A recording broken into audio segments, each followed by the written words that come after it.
मेरे सामने भी जब उन्होंने कहा कि मैं साधु हूं, तो मैंने कहा कि महाराज ये दूसरों को कहने दो, ये और लोगों को कहने दो, आप काहे को कहते हो। तो हम पर भी नाराज हो गए, बोले आप साधु की महिमा नहीं समझते।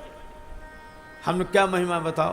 बोले संत ना होते तो समाज को भिक्षा कौन देता, बोलो शिक्षा कौन देता। संत ना होते तो समाज को शिक्षा कौन देता, बोलो बोलो बोलो। वो सोच रहे थे इस प्रश्न का जैसे कोई उत्तर ही ना हो। हमने भी उन्हीं की शैली में कहा, जैसे बोले कि संत ना होते तो समाज को शिक्षा कौन देता। हमने कहा गृहस्थ ना होते तो संत को भिक्षा कौन देता, बोलो बोलो।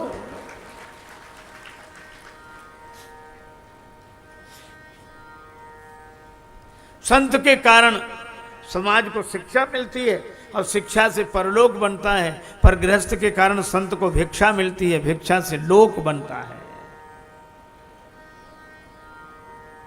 साधु संत महात्मा सब प्रसन्न दिखाई देते हैं, इनके कोई फैक्ट्रियां चल रही हैं। ये समाज दोनों एक दूसरे के पूरक हैं, एक शिक्षा देता है, एक भिक्षा देता है। अब वो बहुत नाराज हुए हमसे, कहने लगे मैं साधु हूं साधु। अरे हमने कहा तो नाराज मत हो, क्या विशेषता है आपकी। तो बोले मैंने विवाह नहीं किया। तो मुझे फिर विनोद सूझा, तो मैंने हाथ जोड़ के कहा महाराज इसमें भी दो बात है। बोले क्या। हमने कहा विवाह किया नहीं कि हुआ नहीं। अब तो वो बहुत नाराज हो गए।